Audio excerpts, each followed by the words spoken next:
Welcome Brookings Bio students, this is Mrs. Rydell, and in this slideshow we're going to look at that process of photosynthesis a little more closely.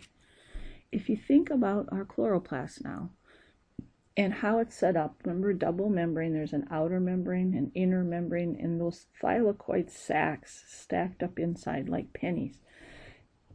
Interconnected, all of the stacks, and the little stacks, remember, are called, one is a granum, plural grana. And this is where those chemical reactions that are going to do photosynthesis happen, is inside this chloroplast. So we're going to take one of these little thylakoid sacs and blow it up big.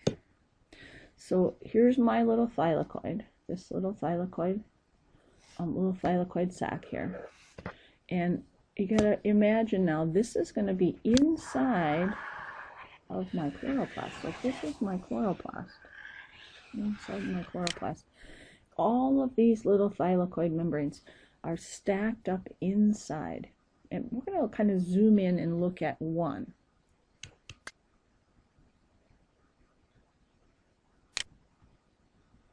One of these little thylakoid sacs. So let's put some labels on and get set up. We'll put some labels on our picture here, and remember now this is my thylakoid.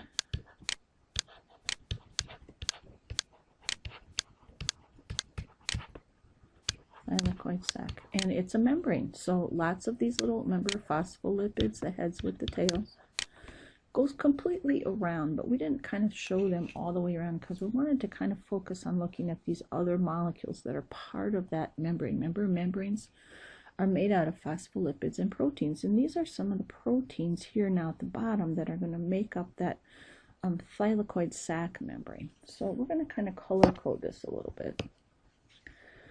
I'm going to make these two proteins green. This first one green, and this other big one here green. And the reason that they're green is to help me remember that they contain a pigment that's green, and that's our chlorophyll. These are complexes made up of different pigments. The chlorophyll is our main pigment, but some of those accessory pigments too. We talked about the carotenoids, the yellows and the oranges. Those pigments are kind of grouped together in what we call photosystems. And we have two photosystems that are going to help with photosynthesis. And they're named for the order in which they were discovered, not the order in which they're laid out in the cell membrane. So it kind of is a little backwards of what you would think. Photosystem, I'm going to put PS for photosystem. Photosystem number 2 comes first, and photosystem number 1 comes second. That seems kind of silly. You'd think 1 would be first before 2, but 1 was discovered first. This is the one that was discovered first, and it was named. And then later on, we discovered the second photosystem. Connecting our two photosystems now are some other proteins that are part of what we call the electron transport chain, sometimes called ETC. I'm going to label this as the ETC. That stands for, that's these proteins here, electron transport chain. Maybe we want to kind of write that over here at the top so we remember what ETC stands for. I don't really have room in my picture to put out the whole word. Electron transport chain, or sometimes called electron transport system. The last protein that's part of this setup is this one at the end here. It's a terminal. It's an ion channel. Remember, we learned about ion channels in our transport chapter. We talked about different kinds of transporters. And this last protein that's part of the sequence is an ion channel whose job actually has two jobs. It's going to transport ions, but it also has a job of making ATP. We're going to name this enzyme for what it does, ATP Synthase. It's going to synthesize ATP. And remember, lots of enzyme names end in ASE. This is an enzyme whose job it is to make ATP, and it's going to do that while it's transporting hydrogen ions. This is an ion channel. Okay, so now we got all our molecules set up to help in the membrane, and we're going to do photosynthesis. So the photo part of photosynthesis, has to do with light. And so we're going to use light energies coming from the sun, and it's going to hit that first photosystem in the line, photosystem number 2, and get the electrons that are part of that molecule all excited and jumping around. It's kind of like sending them into orbit. And then they're going to slowly fall back down. They're going to lose some of that energy as they fall. It's kind of like sitting on the top of a slide. And as you think about like a ball or a person at the top of the slide, you have a lot of potential energy when you're at the top. But as you slide down the slide, you lose some of that potential energy. You use it in the form of moving energy. And as you get to the bottom of the slide now, you've lost some of that potential energy. And so that same thing's going to happen to those electrons. They're going to get all excited, and they are going to start to jump around, and they're going to move. And we're going to move 2 electrons. I'm going to send 2 electrons down the slide. I'm going to put 2 E minus. Remember, electrons have a minus charge. We're sending them down the electron transport slide, down the electron transport chain. And once they get to the bottom of the slide, photosystem number 1 is the bottom of the slide, they're going to get zapped again. We're going to zap them again, give them a little more power to get them to make the final jump.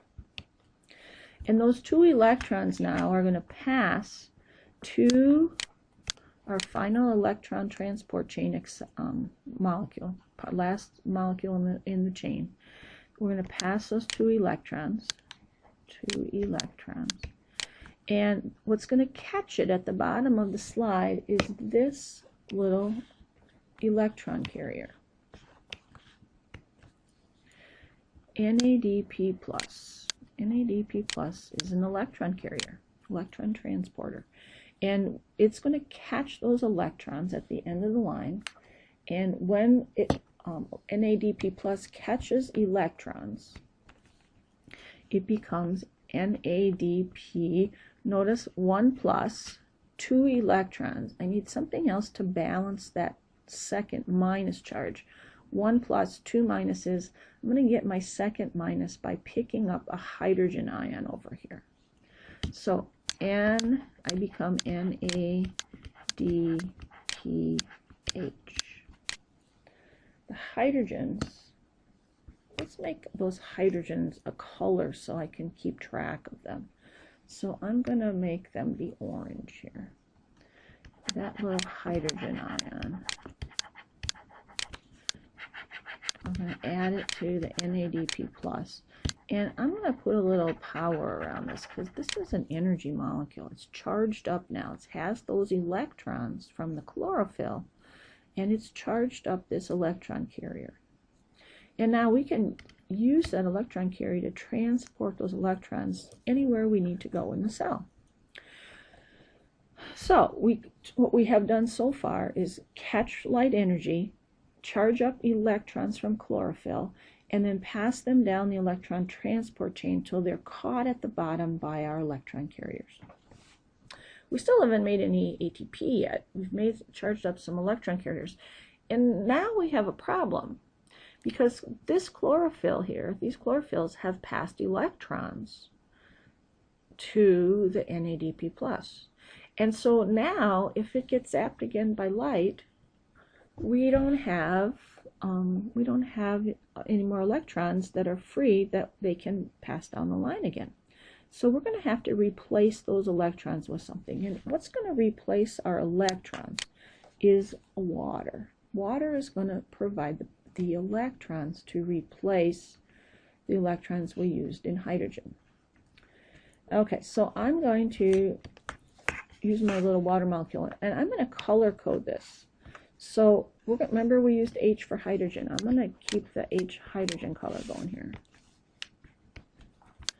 This hydrogen, and remember water is H2O, so there's 2 hydrogens. And I'm going to give oxygen a color here.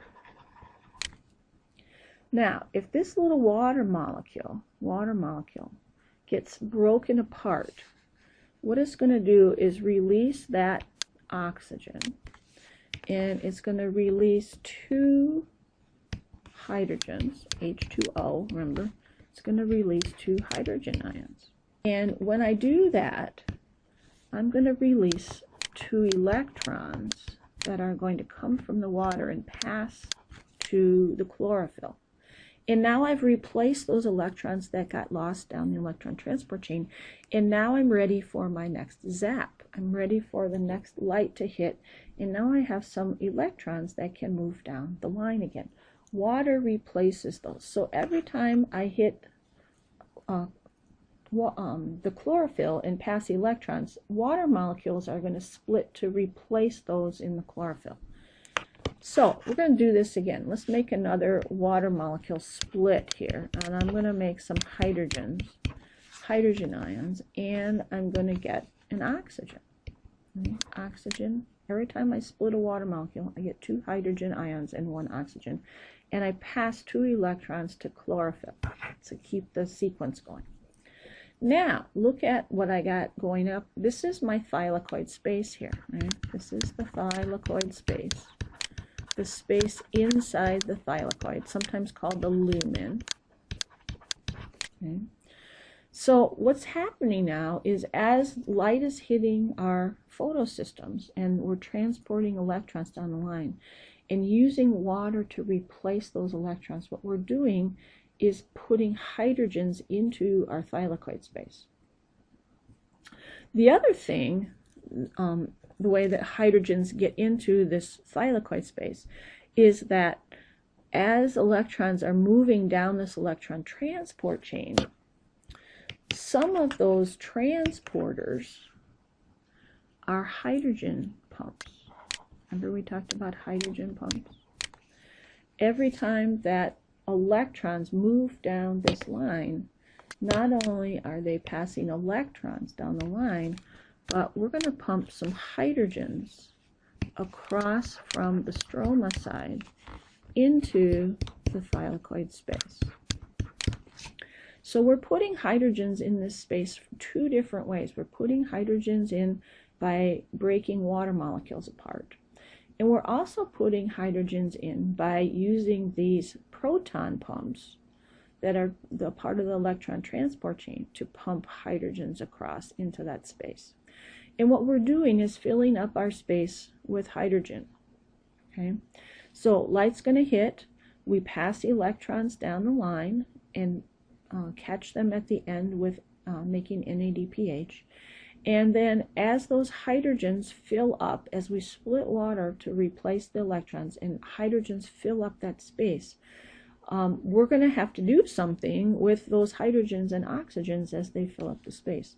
The oxygens are going to combine with each other. Oxygen plus oxygen, I get O2. O2 is an oxygen molecule. The 2 oxygens that come off of water end up as oxygen gas, and they're going to leave my chloroplasts, leave the thylakoids, and they're going out, and they're exhausted, right, released to the atmosphere. They're going out to the atmosphere. Remember, plants give off oxygen as part of that photosynthesis process, and the oxygen is coming from splitting our water molecule. Okay, we said we're going to catch sunlight and use that energy to make sugar. We still haven't made any sugar yet, and that's coming in this next little part. Remember, ATP synthase is an enzyme that makes ATP, and ATP is an energy molecule. Remember, that's our transport and store energy. So we are going to use all these hydrogens now that are building up in our thylakoid space to make some ATP. It's kind of like water behind a dam. Think about our transport chapter. Remember when we talked about making a difference in concentration on one side of the membrane compared to the other. If you have high something on one side compared to lower on the other side, you're going to have a concentration gradient, and you're going to kind of like potential energy.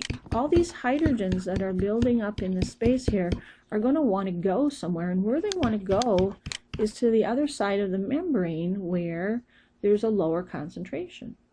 And remember, hydrogen has a charge on it. Ions don't have an easy time getting through membranes. They're feel like they don't like those phobic tails. And so if I want to allow hydrogens to get across to the other side, I need to give them a transport tunnel, right? Ion channel. And ATP synthase is an ion channel. So now those hydrogens are going to move through our transporter and come to the other side. Come to the other side. And as I'm passing through ATP synthase, the power of moving those hydrogens through, and remember, they're going just by diffusion, high to low.